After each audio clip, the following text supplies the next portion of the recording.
Whereabouts?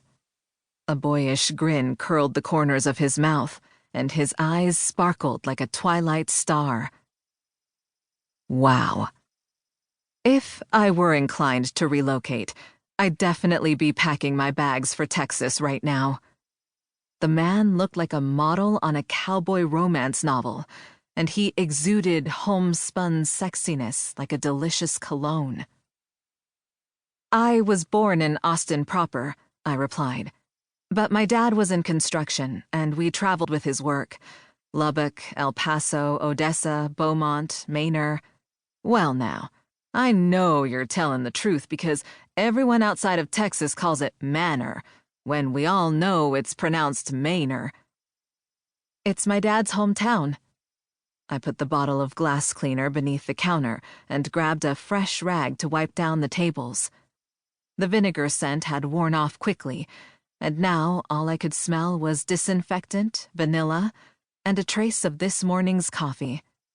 Not an unpleasant mingling of scents. I happen to live just outside Austin.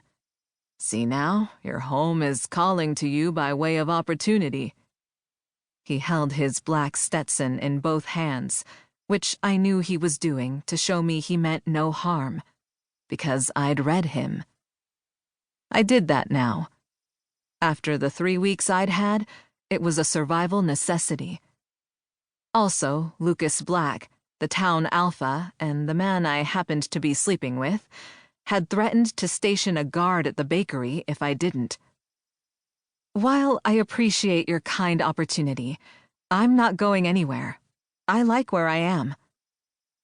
Juan pursed his lips, set his hat atop his head.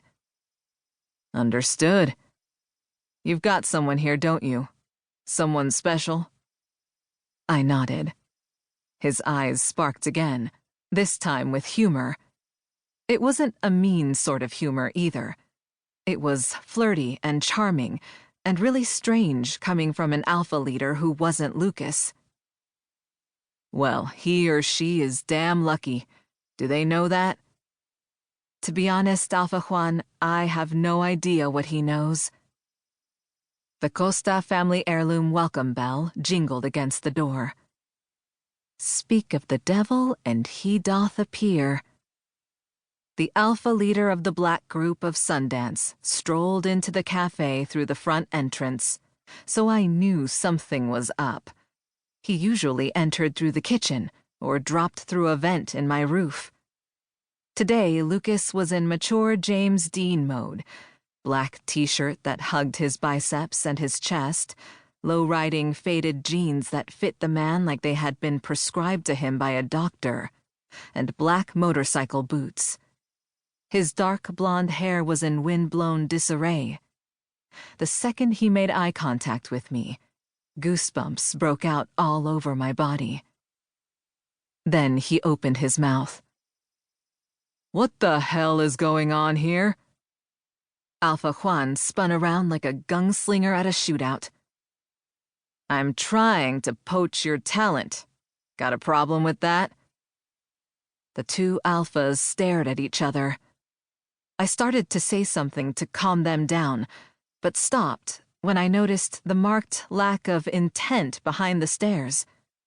No glowing eyes, no fur, no claws. They were acting. Lucas burst into a smile. How the hell are you, Johnny? Doing all right, Luke? They shook hands and did that sideways bro hug thing.